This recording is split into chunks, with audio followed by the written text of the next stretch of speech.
Hi all, something different today. I'm away from the mill and the lathe. It's something that's been bugging me for quite a while now. I have on my bike I use the NXR Shoei helmet, even with a pin lock fitted. Misting up drives me mad every time I come to the lights and it's cold. Visor up, visor down, visor up, visor down.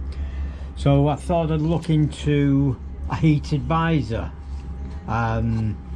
Now the elements that I've seen in the UK range from about 150 to about £200, which was a bit out of my reach, to be honest.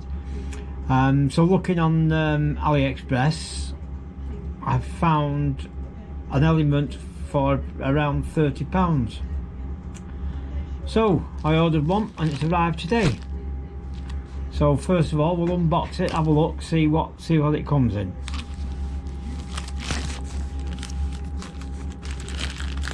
They did say 7 days delivery. It came in 5, which was from China. It's absolutely brilliant.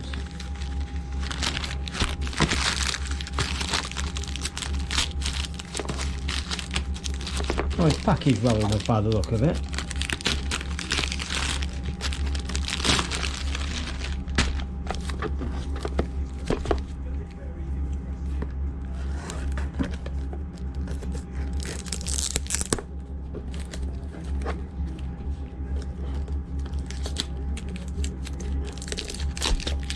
They do come in 2 different variations.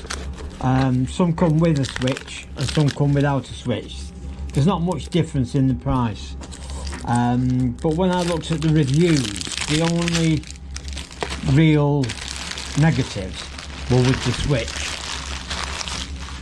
People said the switch wasn't very good and it didn't work sometimes, so I ordered one without the switch. So let's see what's in the box.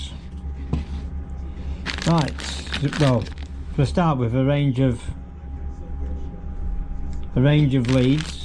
Let's have a look, see what we've got. Hopefully I'm looking to plug this straight into my DIN socket on my bike. And I can see we've got one for the battery.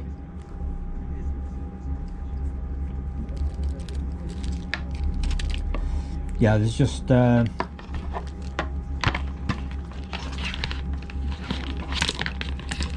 plenty long enough.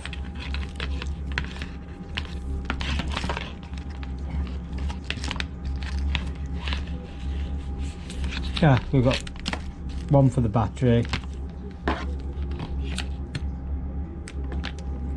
Connections all over. I may be able to actually sort that out and use a DIN plug rather than connecting to my battery.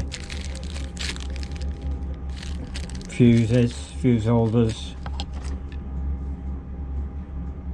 Not sure what that's for. USB. That's the elements. Well, it's looking like it's got 3M tape on it. Yeah, self-adhesive tape on it, which is a bonus, I suppose. Although from China, you don't know if it is genuine 3M.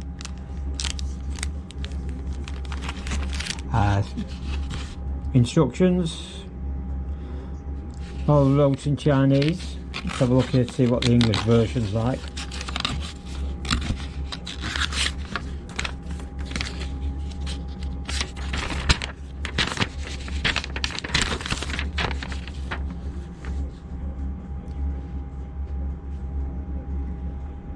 Oh, the instructions don't look too bad, to be honest. Yeah, pretty clear. Right, so that's the unboxing. Next we'll get round to the fitting. I'll see you later.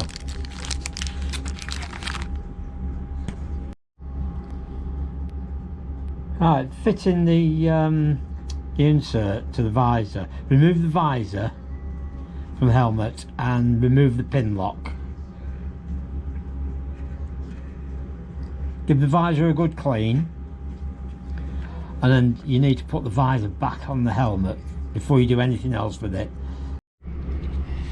With the visor back on and cleaned, position the template central and horizontal. Use a marker on the helmet, and the pin locks at the side are a good indication to get your horizontal position. What I've found on doing something like this is to use a bit of masking tape and tape the center position,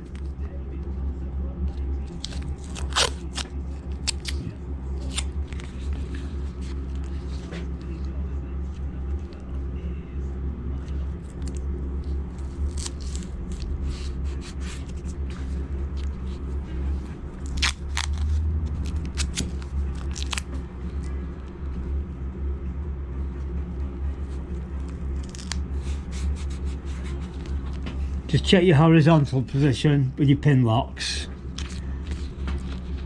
and starting at one side, peel off the backing. Peel off the backing. I'd start with one corner, just lay it down flat. Put a piece of tape over, because it's not really sticky, it's just kind of resting on the visor. There's no adhesive with it or nothing. Make sure it's central, the guidelines horizontal and vertical, and just put the two ends down with a bit of masking tape so it's secure on the visor. Remove the visor again, and this is used as a template then.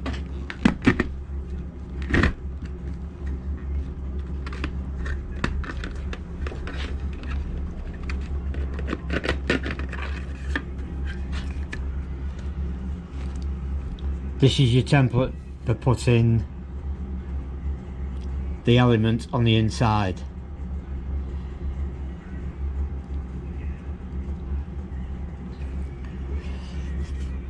Now give the inside again another good clean. Make sure your hands are dry, clean, no grease on, and the template wants laying on top of that. The element wants laying on top of that.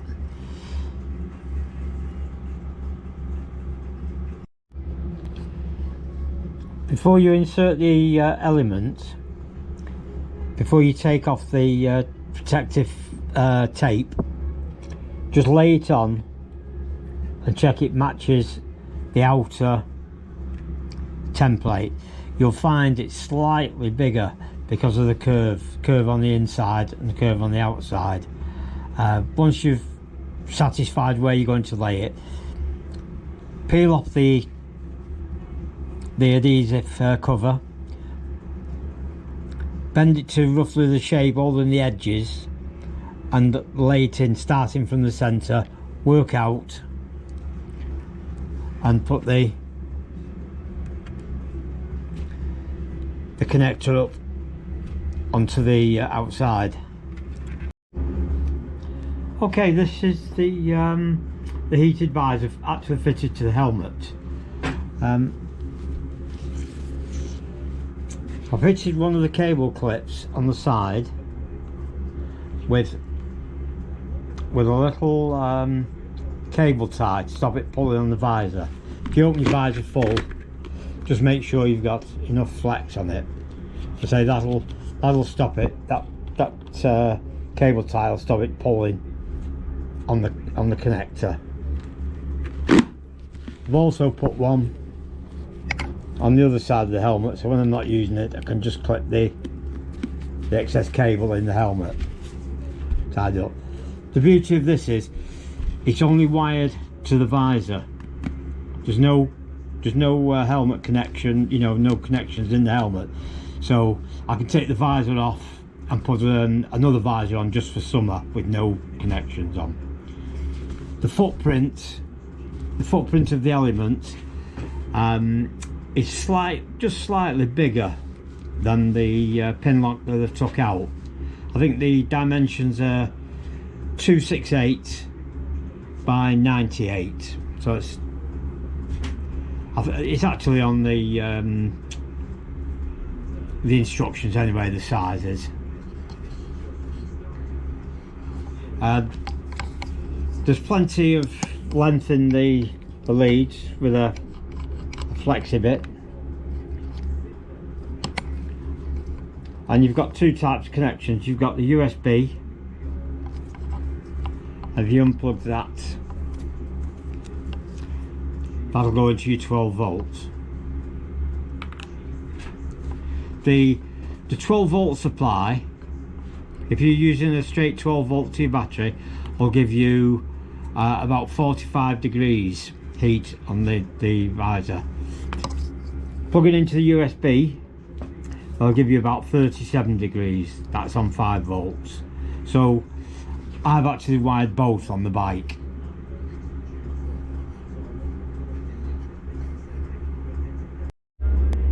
That's my 12 volt supply, that's straight from the battery. And I say that'll give me about 45 degrees. That's probably for extreme conditions. And a USB dongle type into my DIN. They'll give me a 5 volt supply, which is about 37 degrees, which would be normal. I would imagine normal for Great Britain. Yeah, all the cables that come with the kit have all nice waterproof connections, nice flexi joints, and adequate length. I can't really fault the